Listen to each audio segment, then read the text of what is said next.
3 invités avec nous chaque soir pour décrypter les mouvements de la planète marché. Gilles Bazissir est avec nous, le président d'Equity GPS. Bonsoir Gilles. Bonsoir. Merci d'être là. Adil Amor nous accompagne également. Bonsoir Adil. Vous êtes directeur général de Shelter Prince Gestion et à vos côtés Florent Delorme. Bonsoir Florent. Ravi de vous retrouver. Vous êtes stratégiste chez M&G Investments. Je le disais, les marchés qui réagissent aux résultats des élections européennes dans leur ensemble et au sort spécifique de quelques pays, la France en tête peut-être. Adil, quel est le rationnel des réactions de marché qu'on a décrit avec Pauline il y a quelques instants? À quoi les investisseurs réagissent-ils spécifiquement en ce lundi? Notre perception, c'est que aujourd'hui, quand on voit un petit peu ce qui s'est passé sur l'OAT, donc à 10 ans, ou sur, on va dire, le secteur bancaire français, BNP, Société Générale évidemment en tête de liste, il y a une surréaction, ça c'est vraiment notre interprétation, du résultat des scrutins de l'élection européenne. Ça c'est quelque chose de fondamental, avec, encore une fois, des aspects un peu techniques. On va dire, il y a une nouvelle qui n'est pas très positive d'un point de vue cohésion de l'Europe. On vend tout ce qui est actif, risqué ou semi-risqué en lien avec la France. À mon sens, et en tout cas au niveau de Shelter Prince Gestion, il y a un peu de surréaction, notamment sur le secteur bancaire. Mécaniquement, c'est le premier secteur qui est touché. Pourquoi ? Parce que c'est un secteur qui est régulé, qui est réglementé. Donc forcément, on se dit qu'il pourrait y avoir des taxes sur les superdividendes, ce type de choses, comme il y a pu y avoir en Italie. Et on en a parlé aussi, tout ce qui est BTP, les autoroutes, etc., Eiffage, Vinci, ça suit mécaniquement. Donc c'est assez rationnel. Voilà. Il y a une surréaction, mais la logique de marché, elle n'est pas illégitime de ce point de vue-là. Encore une fois, l'interprétation qu'on a, c'est qu'aujourd'hui, le marché craint un risque géopolitique en termes de cohésion européenne. Donc on vend. Est-ce que l'amplitude est exagérée ? À mon sens, sur les titres equity ou sur les spreads de crédit, et non pas sur l'OAT, à la limite ça peut justifier. En tout cas sur la partie risquée, on va dire idiosyncratique, là à mon sens il y a un tout petit peu d'exagération et d'exacerbation des marchés. Mais là vous décrivez quelque chose qui n'est pas juste le cas spécifique français, c'est les résultats généraux et l'image renvoyée du nouveau Parlement européen qui font que les investisseurs ont un peu plus de défiance en général vis-à-vis de la cohésion européenne aujourd'hui. En tout cas, c'est ce qu'on voit dans les marchés, parce que quand on regarde tous les ténors des courbes de taux européennes, l'Allemagne, la France, l'Italie, l'Espagne, tout bouge. Tous s'écartent par sympathie. Et l'Italie, d'ailleurs, s'écarte plus que la France. Voilà, donc on remet en cause le sujet de la cohésion, et on sait très bien que demain, une Italie avec quelques difficultés vis-à-vis de l'Europe, en termes de refinancement et de la gestion dette sur PIB, c'est pas la même histoire. Concrètement, qu'est-ce que ça veut dire quand vous dites le marché remet en cause l'idée de la cohésion européenne? Parce que quand on regarde quand même la big picture au Parlement européen, alors oui, il y a un peu de mouvement, il y a un peu de rebalancement à la hausse des droites dures, extrêmes, souverainistes, etc. On les appelle comme on veut. Mais au final, le bloc centriste majoritaire reste très largement majoritaire. Et de ce point de vue-là, je veux dire, l'image n'a pas fondamentalement bougé. Ça, je partage totalement. Ça, c'est l'analyse très rationnelle des chiffres de la composition du Parlement. Très bien. Maintenant, le marché aujourd'hui, encore une fois, on était dans une phase un peu de complaisance, si je puis dire, sur les actifs risqués, même sur les taux, avec un focus très très marqué sur l'inflation, sur la croissance, sur les politiques monétaires. Le risque géopolitique revient. Et si on se remémore un tout petit peu ce qui s'était passé en Italie avec l'élection de Mme Meloni, in fine, on retrouve des patterns de marché très similaires. Écartement fort des taux, généralisé sur les périphériques, et le secteur bancaire très attaqué. Voilà. Donc, un peu de surréaction, mais encore une fois, à mon sens, sans vouloir jouer la boule de cristal, ça devrait se normaliser un tout petit peu quand même dans les semaines qui viennent. Bon, on évoquera. C'est vrai que le cas Meloni a été un cas intéressant. Il y a eu le cas Truss aussi au Royaume-Uni. Rappelons-le aussi, le Royaume-Uni votera le 4 juillet. Bon, visiblement, les élections générales anticipées au Royaume-Uni n'ont pas l'air de provoquer les mêmes questionnements peut-être que ce qui s'est passé en Europe et ce qui se passera en France dans les prochaines semaines. Votre lecture chez M&G de la situation et de ces mouvements de marché, encore une fois, en tant qu'investisseur, la question qu'on se pose, c'est de savoir quel est le rationnel des réactions de marché qu'on observe depuis ce matin. Florent. Alors, effectivement, la lente montée en puissance de forces politiques peu libérales et peu favorables au marché en général semble expliquer ces réactions un peu spontanées correction à la fois sur les marchés actions et également sur le niveau de taux d'intérêt.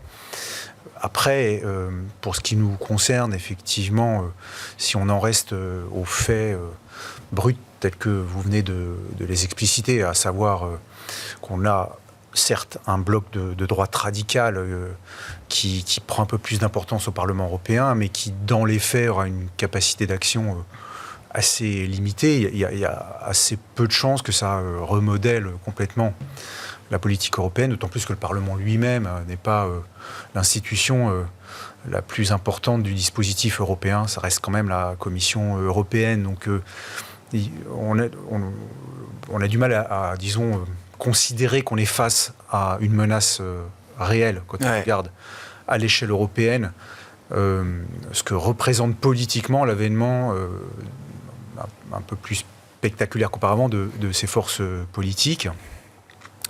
Et puis, on peut ajouter aussi, effectivement, dans le cas français, puisque vous l'indiquiez à l'instant, dans le cas français, l'annonce de législative anticipée accentue un peu la pression sur les actifs français. Voilà, une élection européenne n'est pas une élection législative dans ses enjeux, donc l'électeur n'a pas toujours le même comportement dès lors que les enjeux ne sont pas les mêmes. Les scrutins ne sont pas les mêmes non plus. Disons, la percée du Rassemblement national ne se rééditera pas sans doute dans les mêmes proportions dès lors qu'on est sur des scrutins à 2 tours.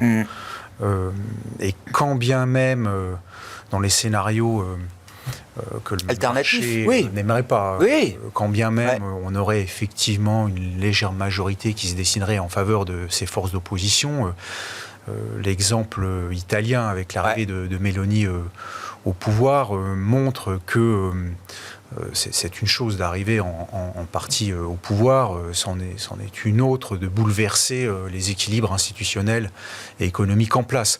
Donc, qu'est-ce qu'il faut retenir concrètement de l'expérience Meloni depuis son accession au pouvoir en Italie, si ça doit être un template ou un schéma effectivement qu'il faut regarder aujourd'hui? Voilà.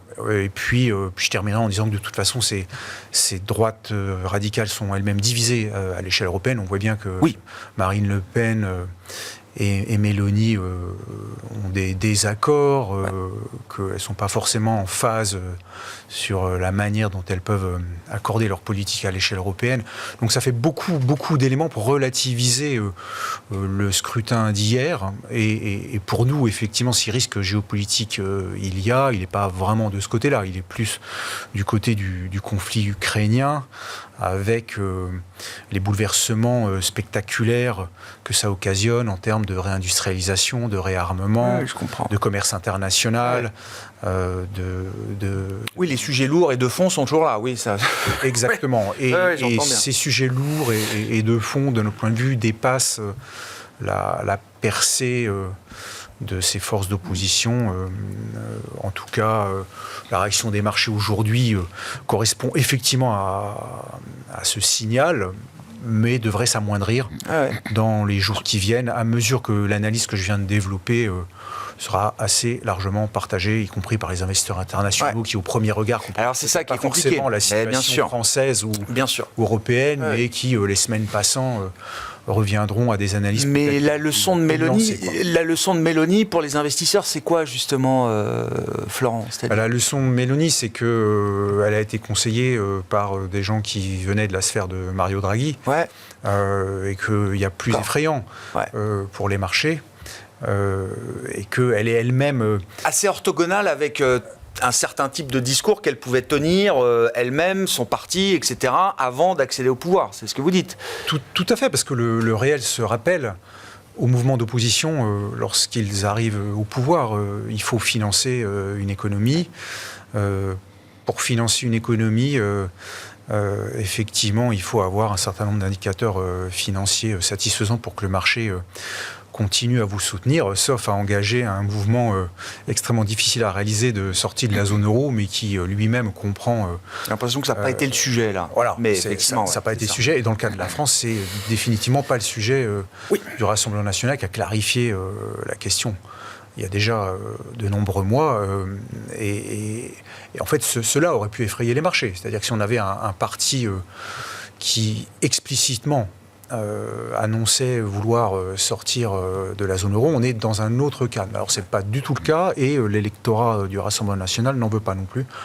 Donc, tout ça borne quand même les craintes et les angoisses qu'on peut avoir. Sans compter, comme vous l'avez dit, effectivement, un cadre budgétaire ou une situation budgétaire en France qui limite, voire annihile toute marge de manœuvre, en tout cas à court terme.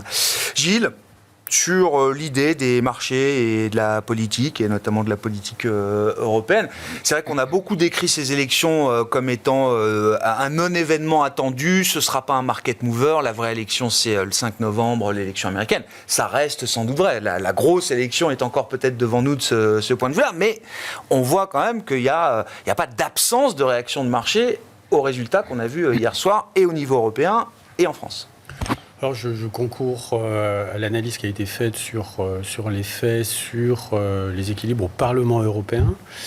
Néanmoins, il y a quand même des conséquences qui sont inattendues sur un pays cœur en Europe. Et cœur a beaucoup de titres.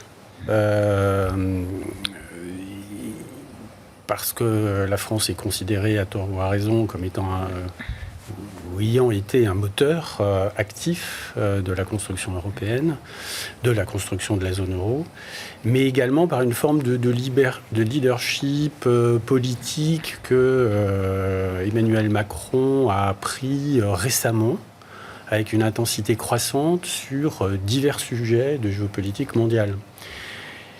Et je dirais que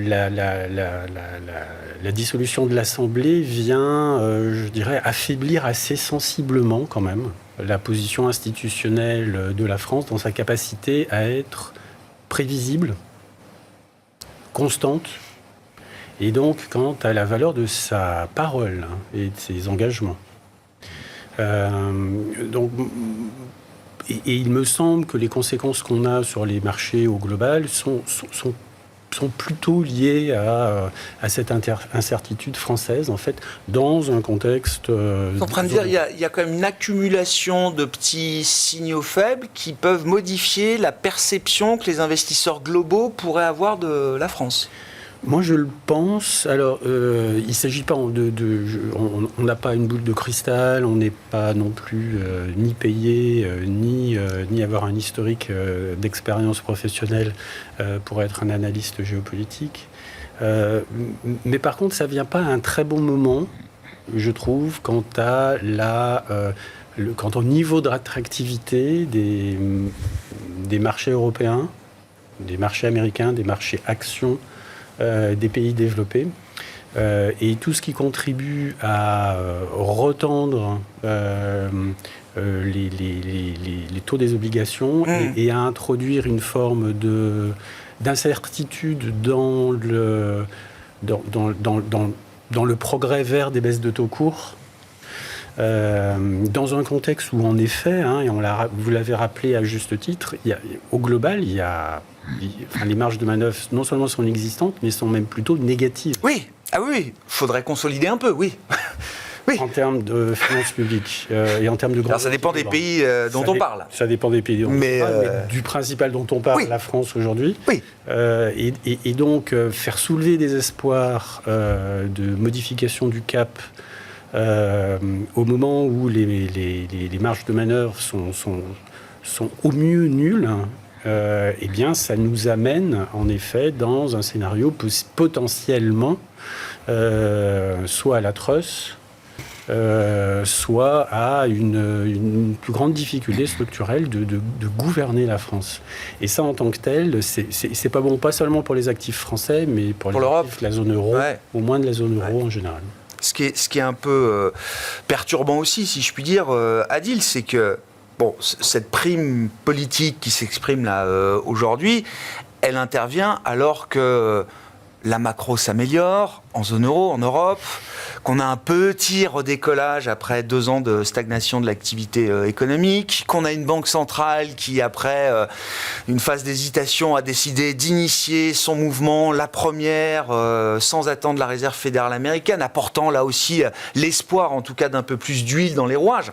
Donc c'est vrai qu'on se disait, sur le plan un peu fondamental, macro-monétaire, on a le début d'un alignement de quelque chose quand même qui pouvait redonner de l'intérêt aux actifs européens. Je partage totalement et en fait, on était encore une fois, c'est comme je disais tout à l'heure, c'est pas de la complaisance, mais un petit peu quand même avec des...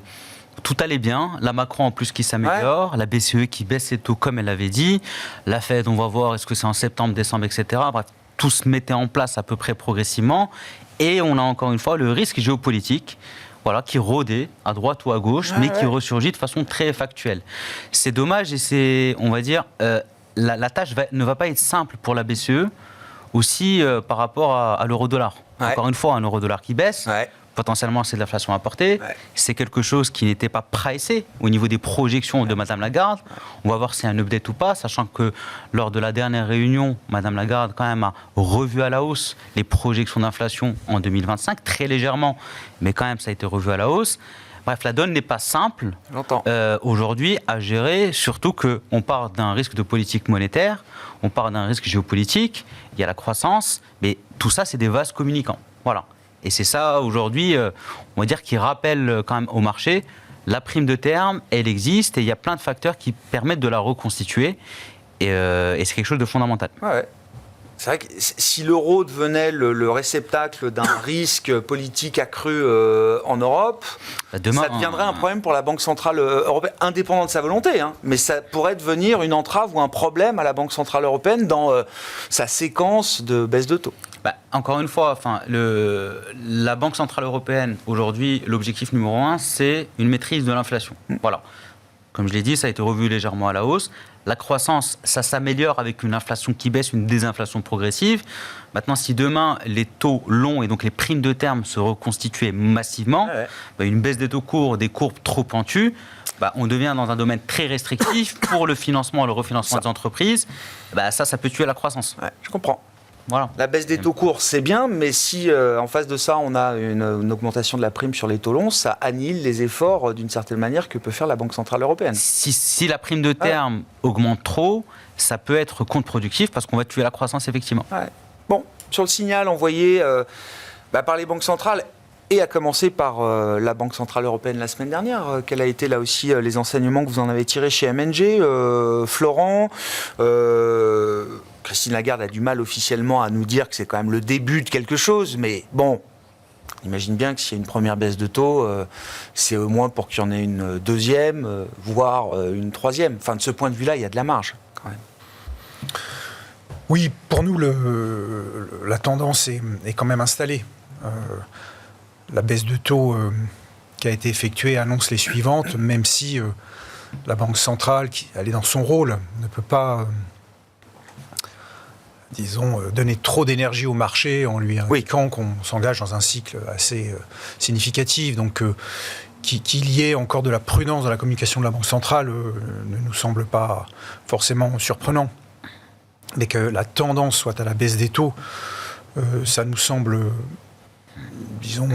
un fait assez probable, dans la mesure où on a quand même une inflation qui s'est résorbée à des niveaux qui sont raisonnables. Alors, à quel niveau l'inflation va se stabiliser, c'est effectivement encore difficile à dire. Elle se stabilisera sans doute à des niveaux supérieurs à ce qu'on a pu connaître avant l'épisode Covid et crise ukrainienne, mais bon an, mal an, on sera sur des niveaux d'inflation entre 2 et 3%. Oui, mais plus à 10, quoi. Ce qui autorise quand même de baisser les taux directeurs dans la zone euro. Et ce d'autant plus que la tendance longue, c'est quand même de gérer cette contradiction entre d'un côté la nécessité d'investir massivement sur les thématiques que j'évoquais tout à l'heure, transition énergétique, réindustrialisation, défense au sens large et même protection sociale avec le vieillissement de la population. Et on voit difficilement comment les politiques vont pouvoir, éconduire ces projets. Donc il y a une seule variable d'ajustement, c'est quand même globalement de piloter la courbe des taux à moyen long terme afin de pouvoir permettre ces financements, quand bien même l'inflation serait à des niveaux supérieurs à ce qu'on pourrait escompter. Donc il nous semble qu'au-delà des discours des banques centrales à horizon 3-4 mois, il y a des tendances de fond qui, quelque part, là aussi, encadrent la politique des banques centrales. Parce que l'hypothèse d'un raidissement durable des banques centrales, de politique monétaire durablement au quiche pour terrasser une inflation qui n'a pas que des inconvénients, puisqu'elle permet aussi de réduire le ratio dette sur PIB. Ce deuxième scénario, qui serait celui finalement de politique très austéritaire, nous semble politiquement peu probable dans la zone euro, et donc la Banque centrale européenne, de notre point de vue, n'a pas trop le choix, baissera ses taux, quand bien même l'inflation resterait à des niveaux un peu supérieurs à ce qu'on avait. Donc oui, la première baisse annonce les suivantes, et on a sans doute de bonnes nouvelles devant nous. Et ça change quoi, alors stratégiquement, j'allais dire, pour les actifs européens, au-delà de la période d'incertitude politique qui s'ouvre spécifiquement en France là pour quelques semaines, etc. Mais le fait qu'on ait cette conviction quand même sur la capacité de la BCE et la nécessité pour la BCE d'aller un peu plus loin quand même dans le chemin des baisses de taux, qu'est-ce que ça change pour le cas d'investissement européen ?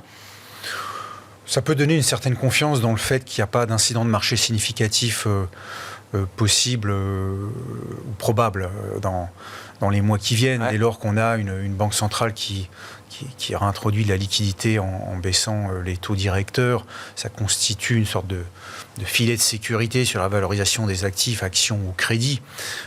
Quand bien même on pourrait avoir quelques corrections, quelques respirations, mais l'idée qu'on soit en bulle sur ces actifs-là nous semble difficile à défendre dans un contexte où on va sortir du cadre de restrictions monétaires. Donc ça donne quand même une certaine confiance dans le fait qu'on peut acheter du rendement au niveau actuel. Disons, porter du rendement dans la durée sera sans doute une bonne opération. Ça donne aussi confiance dans les actions européennes qui sont à des niveaux de valorisation, certes dans la fourchette haute des moyennes qu'on a pu observer, mais pour ceux qui ont peur de la volatilité associée au secteur technologique, en achetant le marché européen, finalement, on peut acheter le marché des actions en s'affranchissant un peu peut-être de ce secteur de la techno qui nourrit tous les débats. Donc oui, nous, on est plutôt confiants dans le fait que les actifs européens sont finalement des solutions pour des investisseurs qui veulent s'éviter les questionnements sur tech ou pas tech US.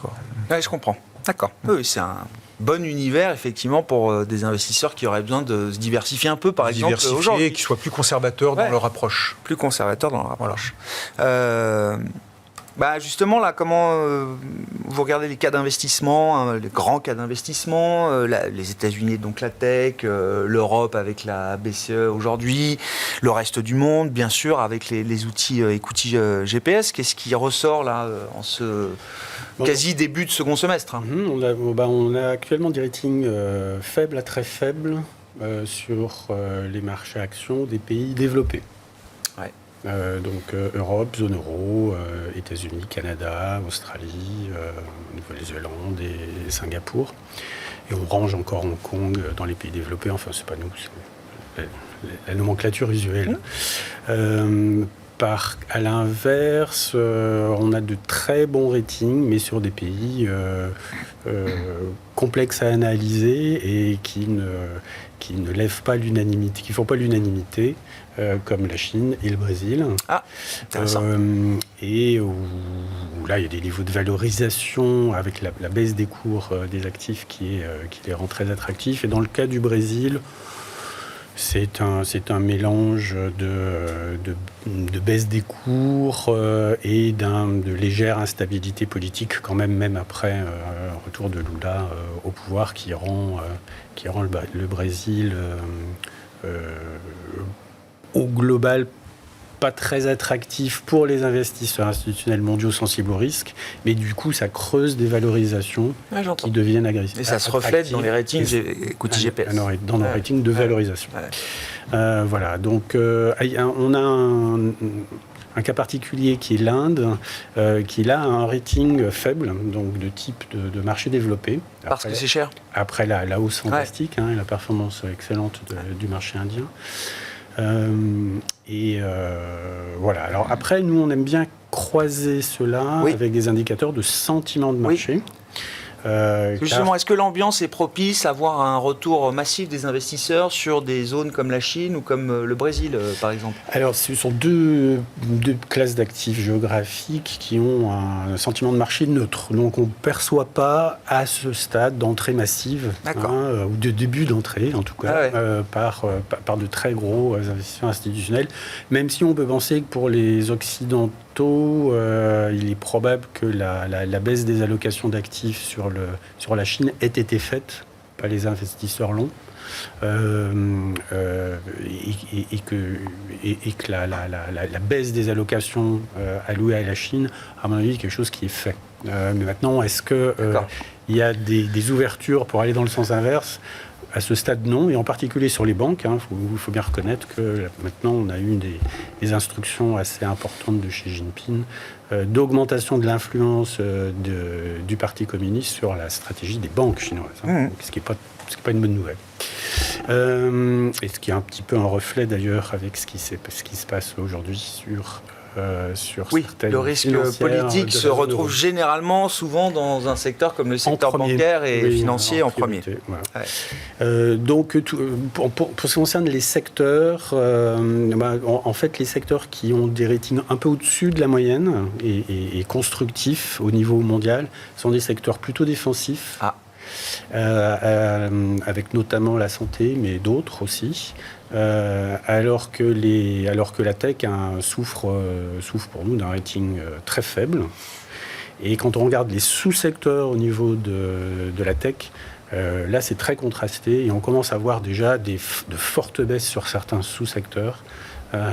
Pas les semi-conducteurs, bien sûr. Les logiciels, est-ce qu'on a eu absolument, les logiciels et les services informatiques. Sur lesquels... C'est quoi, c'est un signal de prudence quand même, de méfiance Enfin, au global, oui. De toute façon, sur ce secteur-là, où on a où le monde des investisseurs deviennent un peu, non pas bipolaires, mais très contrastés dans leur appréciation de croissance quasiment infinie à partir du hardware et des semi-conducteurs, de l'intelligence artificielle, alors même qu'on a encore à ce stade des preuves de concept pour monétiser des applications réelles d'intelligence artificielle, autant auprès des particuliers que des entreprises. Qui sont loin d'être faits. Qui sont encore à démontrer. Oui, c'est ça. Qui demeure encore à être produite.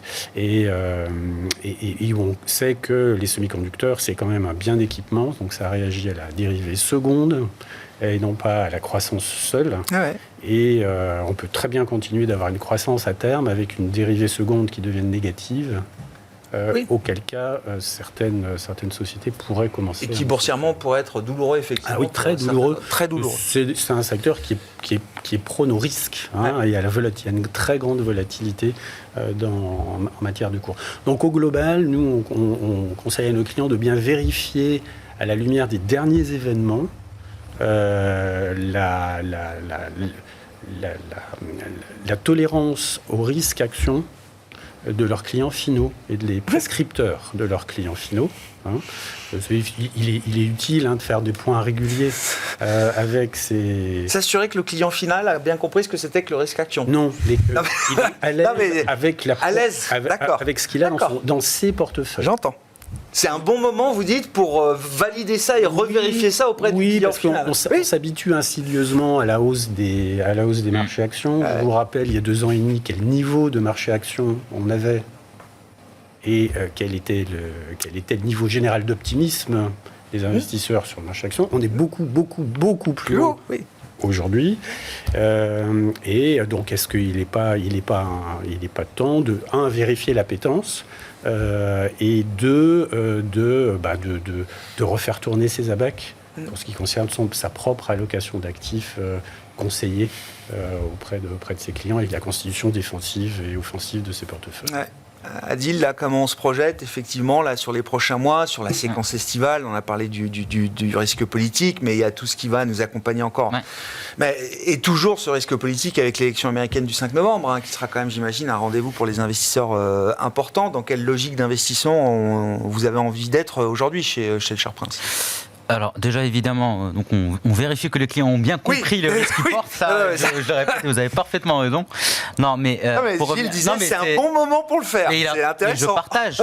C'est au moment où on va dire qu'il y a quelques difficultés sur les marchés qu'il faut bien vérifier que les porteurs ils comprennent le risque. C'est pas quand tout va bien en ligne droite de façon linéaire et affine. Pardon. Parenthèse fermée. Alors effectivement. Encore une fois, là, ce qui s'est passé avec les élections européennes, et notamment le cas français, ça donne un peu les prémices de ce qui pourrait arriver avec l'élection américaine. Voilà. Ça, en tout cas, aujourd'hui, on a vu l'impact potentiel d'un risque géopolitique et sa matérialité sur les marchés. Voilà. Ce que ça, on va dire, implique et ce que ça infère en termes de positionnement, il faut être protégé un petit peu. Ouais. Voilà. Aujourd'hui, encore une fois, classe d'actifs par classe d'actifs, bon. Les taux, moi je reste convaincu, et chez Shelter on l'est de façon assez marquée, on est dans des ranges, dans des intervalles. Voilà. L'Allemagne, c'est entre 2,30, 2,70, 2,75, voilà, ou 2,77 si on veut pousser l'épaisseur du trait. Les États-Unis, 4,30, 4,70. On varie, il y a des espèces de paliers aujourd'hui qui ont été définis. On n'est plus en terre inconnue de ce point de vue-là. C'est mon avis. À part un chiffre d'inflation qui ressort à 10% ou que sais-je, ou que personne n'aura anticipé. J'entends. Voilà. Maintenant, quand on regarde le marché du crédit, vous savez, Grégoire, c'est un marché qui nous est extrêmement cher. Taux, historiquement, en tout cas, en gestion, bien sûr. Donc, marché du crédit aujourd'hui, j'ai envie de dire, le lundi 10 juin, c'est le jour où il faut se renforcer. Je m'explique qu'on a encore une fois, dans une logique de portage et de constitution de portage, on a des spreads qui s'écartent, des taux qui augmentent, on a envie de reconstituer du portage dans des dossiers, dans des noms qu'on aime bien. Que ce soit les bancaires, que ce soit même des compagnies aériennes, le secteur des cimenteries aussi. Il y a vraiment aujourd'hui des boîtes, fondamentalement, qui ont démontré leur résilience, avec une macro européenne aussi qui tient. Forcément, on en profite pour se renforcer. Et vous dites là aujourd'hui, ces boîtes-là, enfin les souches qui sont sur le marché, on parle de crédit, de dette de ces entreprises, elles souffrent injustement du résultat d'une élection avec laquelle elles n'ont rien à voir, quoi. En fait, prenons le cas de BNP Paribas. Voilà, une souche, par exemple, BNP Paribas, même en dette subordonnée ou en dette senior. Est-ce qu'aujourd'hui, moi, j'ai un doute sur la capacité à BNP Paribas de se refinancer à horizon 3-4 ans? La réponse est strictement non. Est-ce que le marché peut encore surréagir et faire que les spreads s'écartent? Peut-être. Mais si j'embarque 6 de rendement ou 6,5 de rendement sur 3 mois, même si les spreads s'écartent de 50 points de base, je ne perdrai jamais d'argent. Voilà, c'est cette logique-là qui est fondamentale sur le crédit. Et encore une fois, sur le marché du crédit, en mettant de côté quelques dossiers très spécifiques, les performances sont au rendez-vous. Il y a des restructurations, mais on va dire nouvelle donne. Aujourd'hui, on ne fait plus défaut. On négocie avec les créanciers, comme ça a été le cas avec Altis, c'est en cours. Ça, c'est entre parenthèses. Voilà. Mais donc le marché du crédit, clairement aujourd'hui, un vecteur fondamental où on est investi, exposé de façon protégée. Et sur le marché action, là où on pouvait être avec un biais, on va dire, sur notamment les bancaires ou sur la tech, c'était la première partie de l'année. Les deux meilleurs secteurs de l'année, toujours en Europe. Tout à fait. Là maintenant, dans le contexte actuel, et avec les niveaux de valorisation et la performance, la trajectoire qui s'est matérialisée jusqu'à maintenant, on est un peu plus équilibré. On pense que les proxys obligataires... Voilà. Même le défensif dans les marchés actions doit être un peu mieux valorisé peut-être... défensif et même le secteur immobilier. Voilà. Oui, d'accord. Voilà, les proxys, d'accord. Les utilities aussi, il y a des choses à faire et à être plus équilibré en barbell dans les portefeuilles. Voilà. Florent, qu'est-ce qui vous intéresse en ce moment chez M&G, dans l'idée d'une allocation, effectivement? Où est-ce que vous êtes le plus à l'aise pour investir? Où est-ce que vous êtes un peu plus méfiant, peut-être, que d'autres?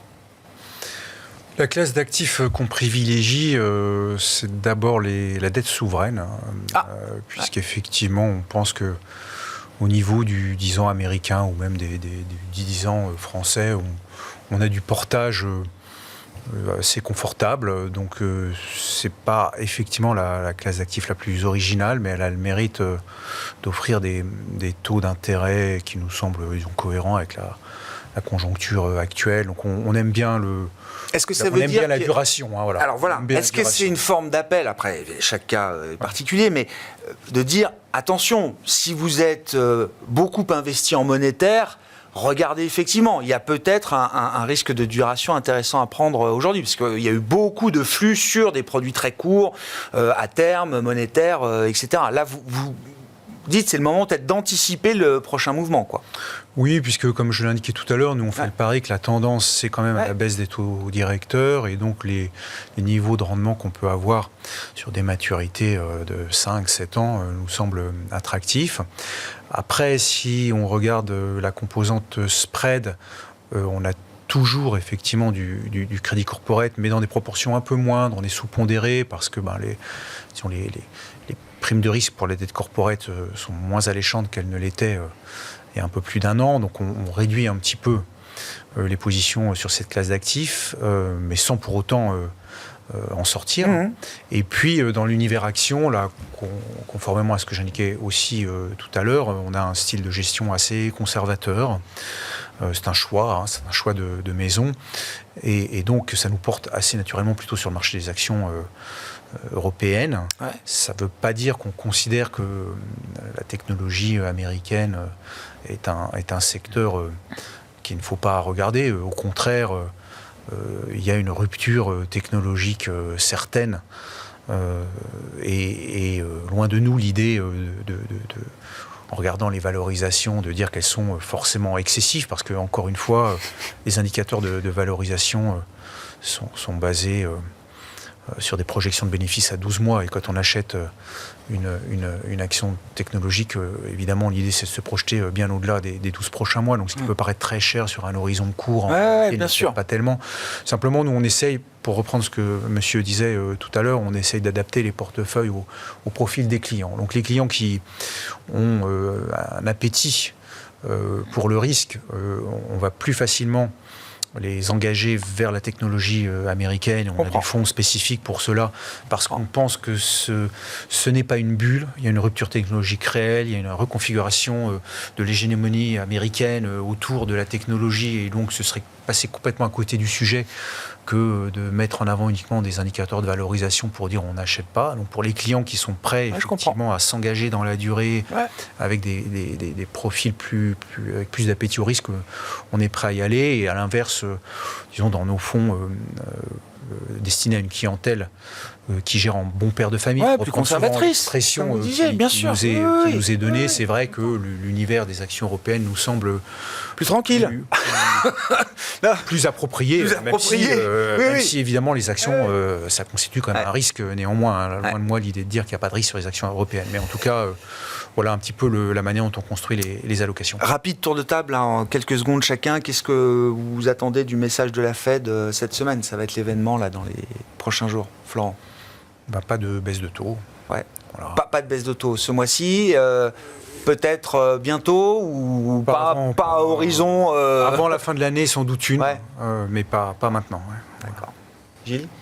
En effet, la confirmation d'un message pour l'instant d'immobilité et une augmentation des questions ou des challenges par certains investisseurs de savoir si la posture n'est pas trop restrictive en la matière, compte tenu de l'évolution à venir, et actuelle et à venir de l'inflation. Je rappelle, le Fed immobile, c'est une politique monétaire qui est toujours un peu plus restrictive, au fur et à mesure que l'inflation décélère ou absolument, d'autant plus que le prix des commodités et des commodities a été en forte baisse depuis quelques mois. Ce qui favorise des taux d'inflation bas au global, à court terme, et ce qui a notablement favorisé les marges des entreprises. Le pétrole, effectivement, a pas mal rebaissé de 10-15 $ là, au cours des dernières semaines. Adil, sur la Fed? Immobilisme, ça, oui, je pense que c'est consensuel. Oui, pour ce mois-ci, même pour la réunion de juillet, il n'y a pas de raison que Powell ouvre quoi que ce soit pour le prochain meeting également. Personnellement, je ne pense pas. Peut-être qu'il évoquera le sujet NFP encore et l'emploi. L'emploi, oui. Voilà, etc. Mais je ne pense pas qu'il y aura d'ouverture. Voilà. Et encore une fois, data dependent, c'est encore une fois le mot-clé qui va revenir encore et encore. Et donc rendez-vous en septembre, ce sera un peu ça l'idée, quoi. On verra la prochaine élection. Ouais. La prochaine élection. Oui, 5 novembre, bien sûr, comment l'oublier. Merci beaucoup, messieurs. Merci d'avoir été les invités de Planète Marché ce soir. Adi Lamort, directeur général de Shell Prince Gestion, Florent Delorme, stratégiste chez M&J Investments, et Gilles Bazissière, le président d'Equity GPS.